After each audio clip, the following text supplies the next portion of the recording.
Hello friends, welcome to my YouTube channel success की 90। आज हम लोग लेकर के आए हैं बहुविकल्पीय प्रश्न जो कि कंप्यूटर से संबंधित हैं। आपका जो टॉपिक कंप्यूटर होता है उससे संबंधित कुछ ऑब्जेक्टिव प्रश्न लेकर के आए हैं जो कि पिछली परीक्षाओं में पूछे गए हैं 2016, 17 और 18 और 19। ठीक है, ये सभी जो पिछली परीक्षाएँ हुई थी इसमें पूछे गए थे।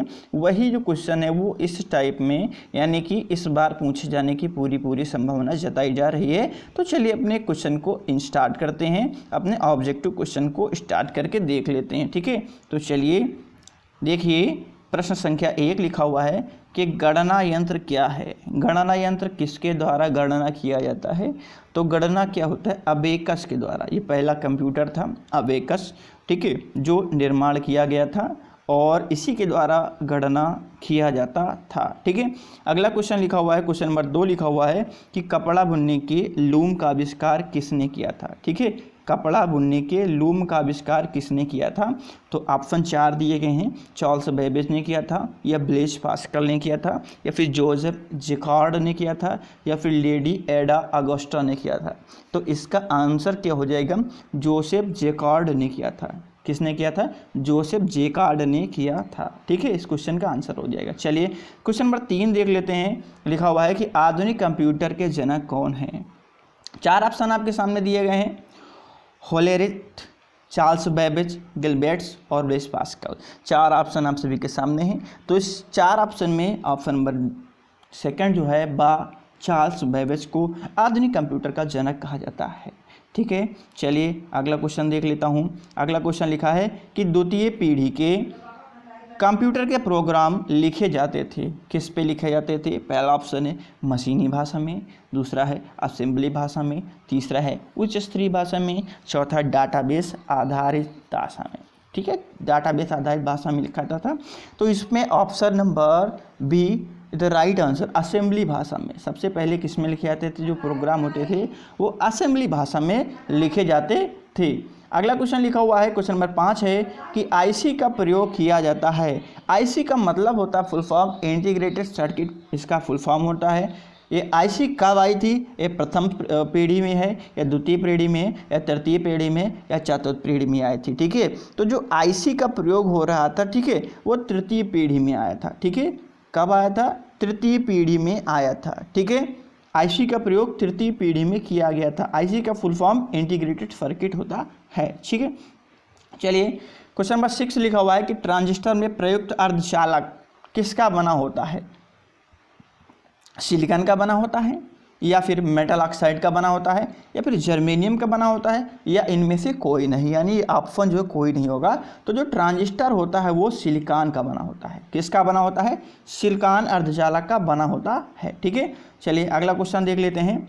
अगला क्वेश्चन आपके सामने लिखा हुआ है कि माइक्रो प्रोसेसर में प्रयुक्त तकनीक है, कौन सी तकनीक है? LSV है, या फिर VLSV है, या फिर ULSV है, या फिर ये सभी हैं? चारों ऑप्शन में राइट हो जाएगा।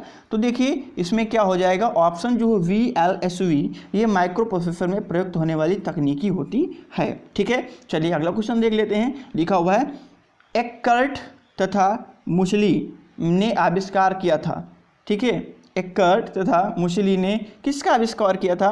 तो 4 ऑप्शन आप सभी के सामने लिखे हुए हैं। यूनिवेक, या एडवेक, या एनिएक, या फिर पास्कलाइन का उपयोग, पास्कलाइन का मतलब आविष्कार किया था।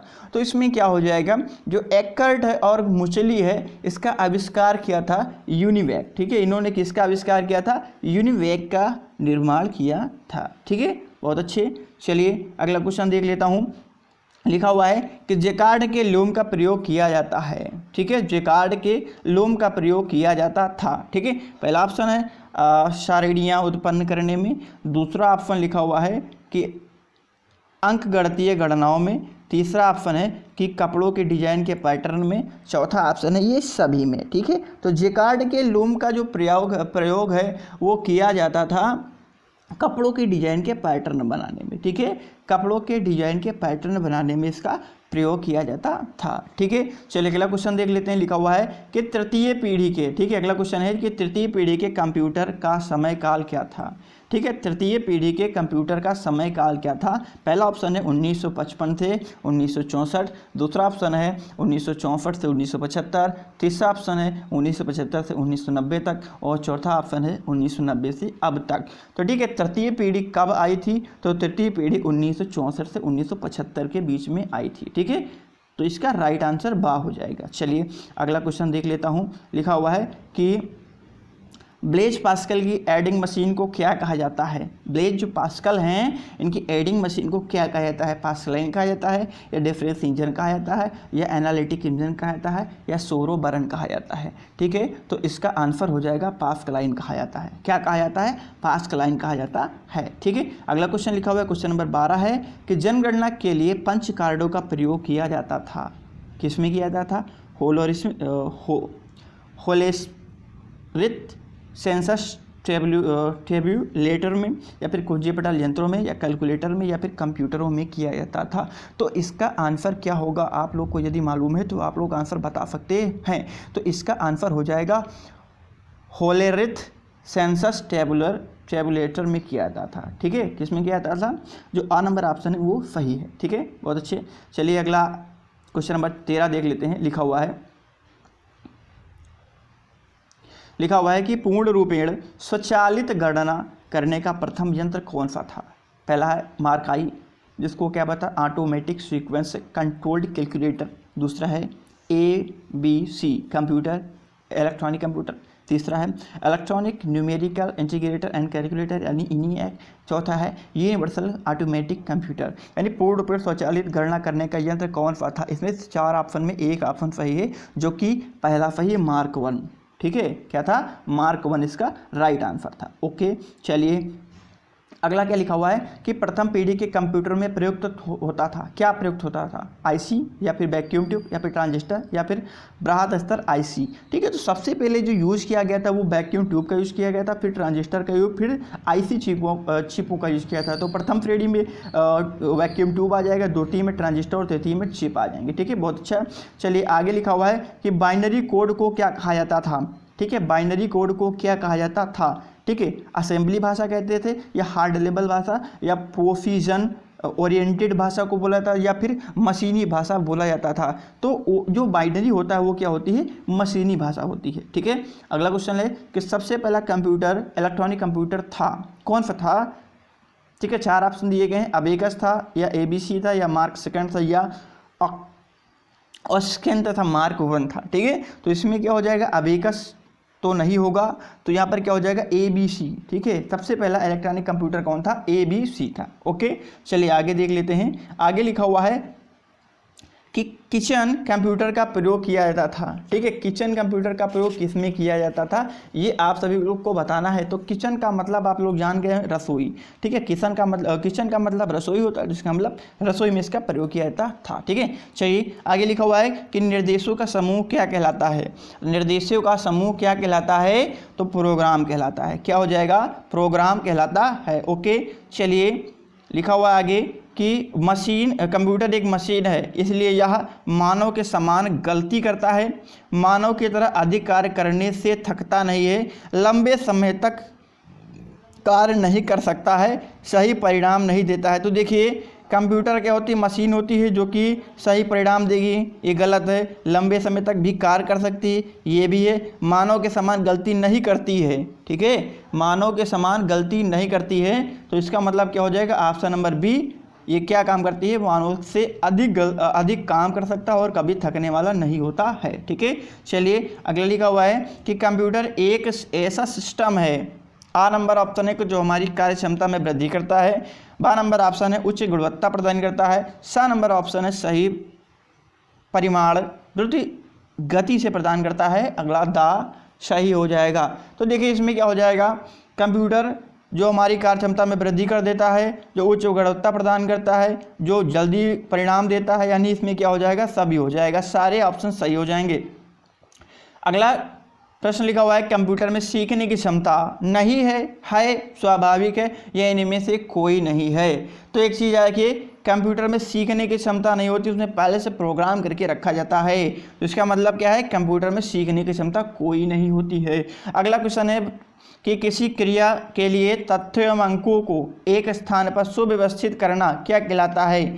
सुव्यवस्थित करना कहलाता है सूचना, आंकड़े, प्रक्रिया या परिणाम। ठीक है, तो इसमें देखिए क्या हो जाएगा, ऑप्शन नंबर बा आंकड़े हो जाएगा। ठीक है, क्या हो जाएगा, आंकड़े इसका आंसर हो जाएगा। चलिए क्वेश्चन 23 देख लेते हैं। सही निर्णय लेने के लिए आवश्यक है क्या? सही आंकड़े, सही गणना, सही सूचना, ये सभी।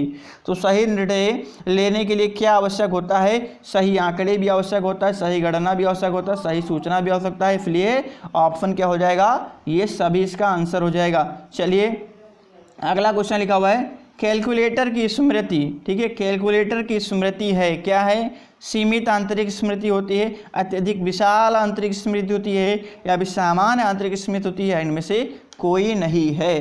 ठीक है, तो इसमें क्या हो जाएगा, सीमित आंतरिक स्मृति होती है। कैलकुलेटर में एक सीमित आंतरिक स्मृति होती है, उससे ज़्यादा वो नहीं रख सकता है। ओके, चलिए अगला लिखा हुआ है कि आकार के आधार पर कंप्यूटर होते हैं। आकार के आधार पर 2 प्रकार के, 3 प्रकार के, 4 प्रकार के या 5 प्रकार के होते हैं। तो आकार के आधार पर यदि देखा जाए तो कंप्यूटर 4 प्रकार के होते हैं। ठीक है, आकार के आधार पर कंप्यूटर 4 प्रकार के होते हैं। चलिए अगला क्वेश्चन लिखा हुआ है कि भौतिक राशियों की गणना में प्रयुक्त होते हैं कौन से? Digital computer, analog computer, mainframe computer या फिर माइक्रो कंप्यूटर। तो भौतिक राशियों की गणना के लिए कंप्यूटर प्रयुक्त होता है एनालॉग कंप्यूटर। कौन सा कंप्यूटर प्रयुक्त होता है? एनालॉग कंप्यूटर प्रयुक्त होता है।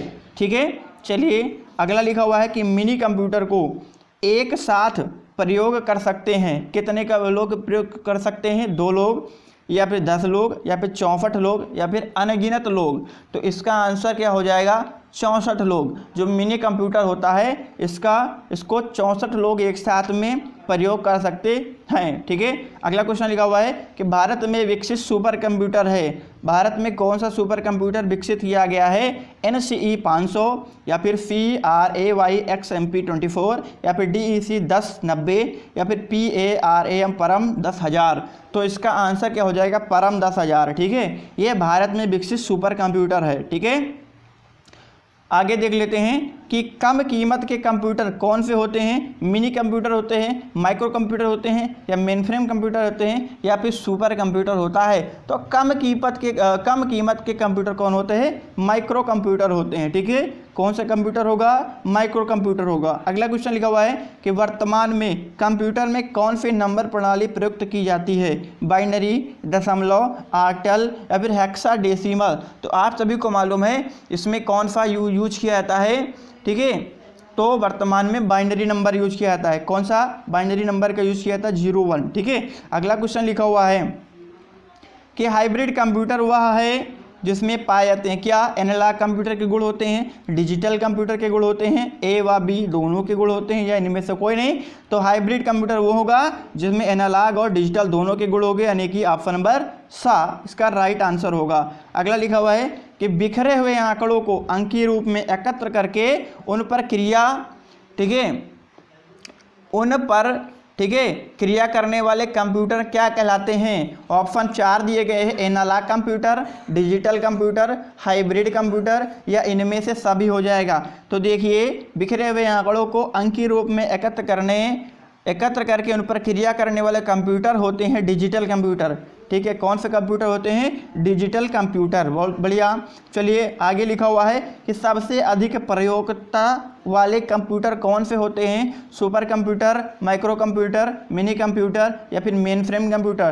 तो सबसे अधिक प्रयोग करने वाले कंप्यूटर कौन से होते हैं? Super computer. इनको सबसे ज़्यादा प्रयोग किया जा सकता है, ज़्यादा लोग के माध्यम से इसको प्रयोग किया जा सकता है। आगे लिखा हुआ है कि वॉलेटाइल मेमोरी क्या होती है? वॉलेटाइल मेमोरी क्या होती है? ठीक है, रैम होती है, रोम होती है, प्रोम होती है या ईप्रोम होती है।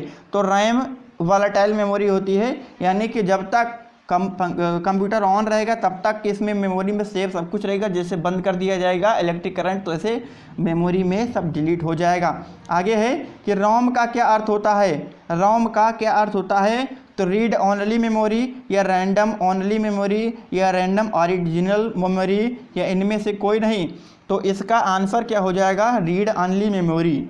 ठीक है, option number A read only memory हो जाएगा। ठीक है, आगे लिखा हुआ है कि कंप्यूटर की एक इकाई से दूसरी इकाई तक आंकड़े को पहुंचाना। ठीक है, आंकड़े को पहुंचाने का कार्य कौन करता है, कंट्रोल बस करती है, डाटा बस करती है, एड्रेस बस करती है, या तीनों काम कर, मतलब ये तीनों यानी ये सभी काम करता है।